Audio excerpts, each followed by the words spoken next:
వెళ్ళారు. నమస్తే. మీ చిన్న చేస్తే మీరే పెద్ద మంది చేయాలి.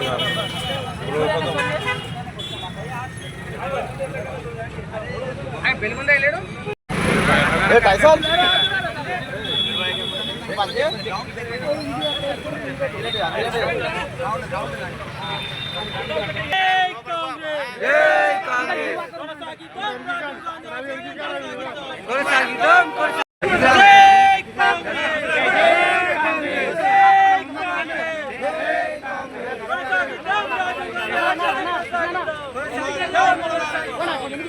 కొంచెం జరిగితే అందరూ పడతారు అన్న. కొంచెం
ఈరోజు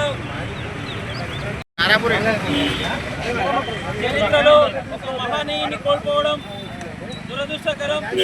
ఈ సందర్భంగా వారికి ఘనంగా నివాళులర్పిస్తూ ఈ సందర్భంగా మన సీనియర్ నాయకుడు రామకృష్ణను మాట్లాడుతుందిగా కోరుతున్నాం. మన ప్రియతమ నేత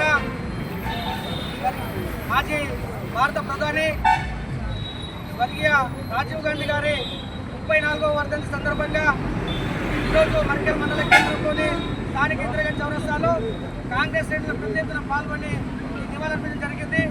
అయితే రాజీవ్ గాంధీ చరిత్ర పరిశీలించుకుంటే ఆయన తొలినాళ్లలో విద్యను అభ్యసించి భారతదేశం తిరిగి వచ్చినప్పుడు ఒక పైలట్గా భారతదేశానికి సేవలు అందించడం జరిగింది. అయితే అనివార్య కారణాల వల్ల వారి తమ్ముడు సంజయ్ గాంధీ గారు హెలికాప్టర్ దుర్మరణం పాలైనందువలన తప్పనిసరి పరిస్థితుల్లో అమేథీ లోక్సభ నియోజకవర్గం నుండి పార్లమెంట్ సభ్యుడిగా తొలిసారిగా పార్లమెంటులో అడుగెట్టాడు. అలాగే ఇందిరాగాంధీ హయాంలో కూడా ఎన్నో కార్యక్రమాలు, ఎన్నో సంస్కరణలు తీసుకొచ్చి భారతదేశానికి ఎన్నో సేవా కార్యక్రమాలు కూడా నిర్వహించడం జరిగింది. దీంతో పోల్చుకుంటే మన భారతదేశం ప్రతి ఒక్కటి యువకుల చేతుల్లో ఉంది కాబట్టి యువకులకు కూడా 18 ఏళ్ళు నిన్న ప్రతి ఒక్క యువకుడు కూడా ఓటు హక్కు కల్పించాలనే ప్రతిపాదన ఆనాడు తీసుకొచ్చింది రాజీవ్ గాంధీ గారే.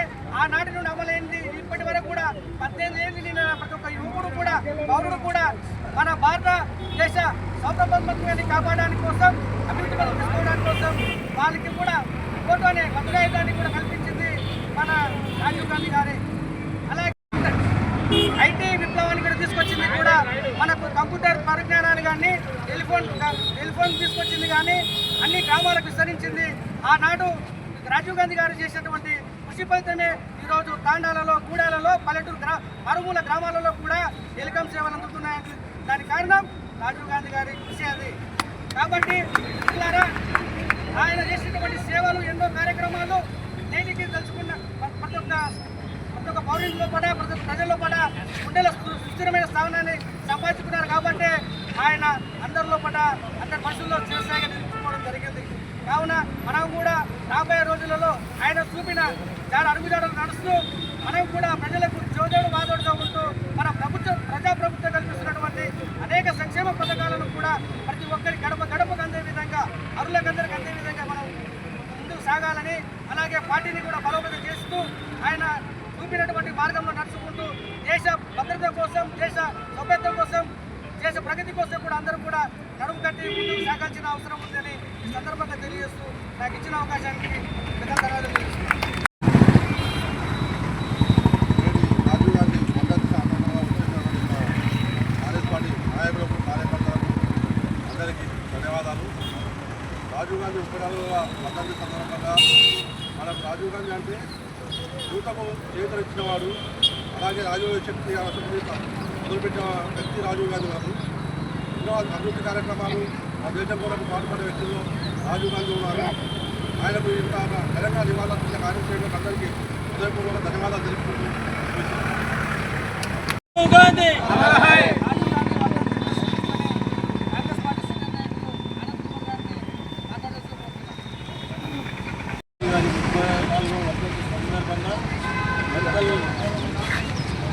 యువ నాయకులు, సీనియర్ నాయకులు, రాజకీయాలు అందరికీ రాజీవ్ గాంధీ గారు ఇన్ఫర్మేషన్ టెక్నాలజీని భారతదేశానికి తెచ్చింది ఘనత ఆయనదే. ఆ తర్వాత వచ్చిన వాళ్ళే తర్వాత చేసుకుంటూ అయితే ఆ రోజు టీవీ లేని కాలంలో టీవీ తెచ్చిన మొదటి వ్యక్తి ఆయన. ఇన్ఫర్మేషన్ టెక్నాలజీ కొరకు యువత కొరకు మంచిగా వెళ్ళాలి, యువత మన వేరే దేశాలకు కూడా బాగుపడాలి, మన భారతదేశం కూడా బాగుపడాలని ఆకాంక్ష ఆయన చేసిన పెట్టిన తర్వాత ఇవన్నీ జరిగినాయి.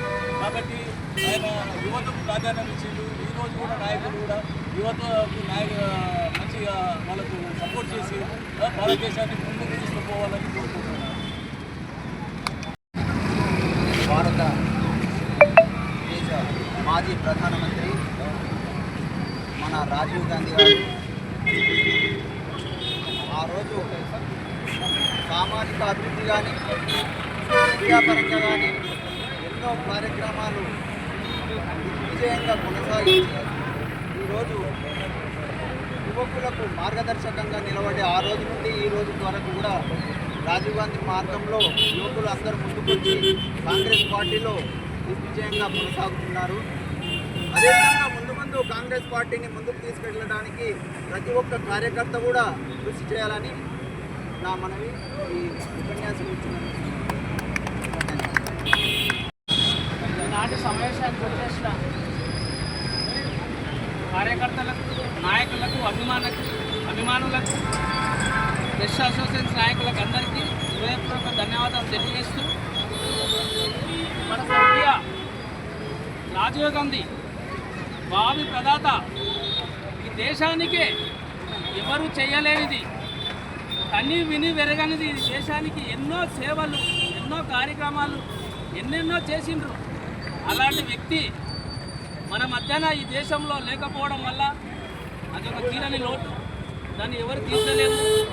కనుక ఈయనకు ఈరోజు ఘన నివాళులు సమర్పిస్తున్నాం.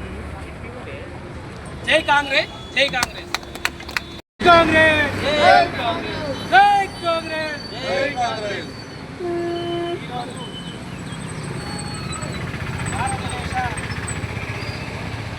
7వ ప్రధానమంత్రి మన రాజీవ్ గాంధీ గారి వర్ధంతి సందర్భంగా ఈ కార్యక్రమాన్ని విజయవంతం చేయడానికి వచ్చినటువంటి కాంగ్రెస్ కుటుంబ సభ్యులందరికీ వర్ధంతి శుభాకాంక్షలు. ఈరోజు మనము రాజీవ్ గాంధీ గారు కనీసం రాజకీయ అనుభవం లేకున్నప్పుడు లేకుంటే వాళ్ళ అన్నగారైనటువంటి సంజయ్ గాంధీ గారు విమానంలో అకస్మాత్తుగా మరణించిన వెంటనే పార్లమెంట్ సభ్యులు మొత్తం కలిసి ఇందిరాగాంధీ దగ్గరికి వెళ్ళేసి మాకు రాజీవ్ గాంధీ గారు వెంటనే రాజకీయాలకు రావాలని వాళ్ళందరూ ఒక కుటుంబంగా ఏర్పడి ఆ సభ్యుడిని రాజీవ్ గాంధీ గారిని ఎన్నుకోవడం జరిగింది. రాజీవ్ గాంధీ గారు ఆ రోజు 1981 సంవత్సరంలో పార్లమెంట్ సభ్యులుగా 2,77,000 మెజార్టీతో ఇప్పటి వరకు ఆ మెజార్టీ కూడా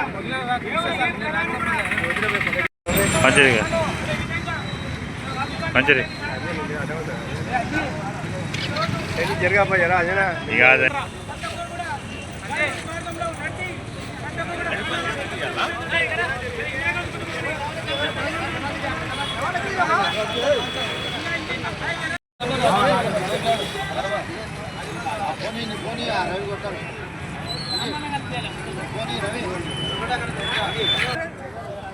వస్తా ఫోటో వస్తాయి